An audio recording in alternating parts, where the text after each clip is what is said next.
வணக்கம் நண்பர்களே. ஒரு டிஃபனே சாப்பிடலாம் அந்த மாதிரி ஒரு இலை, இவ்வளோ பெரிய இலை பாருங்க. என்ன மரம் அப்படின்னா கேட்டா அத்தி மரம்னாங்க. எப்படி தெரியுதுன்னா பார்த்தீங்கன்னா உள்ள பார்த்தீங்கன்னா அத்தி பழம்.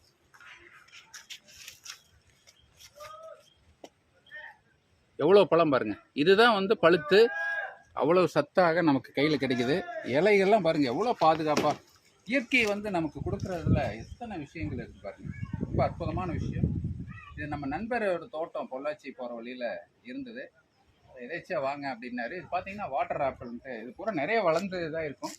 பார்த்தீங்கன்னா இந்த மாதிரி இருக்கும், தெரியுதுங்களா? இந்த மாதிரி வாட்டர் ஆப்பிள் மாங்க ரொம்ப நல்லா இருக்குது, சூப்பராக அற்புதமாக இருக்குது. உங்களுக்கு கொடுக்காம சாப்பிட்றேன்னு நினச்சிக்க வேண்டாம். கண்டிப்பாக நிறைய இது காய்க்கும் போது சேகரித்து வச்சுக்கிறேன். அப்புறம் வந்து வாங்கிக்கோங்க. சரிங்களா? நன்றி, வணக்கம்.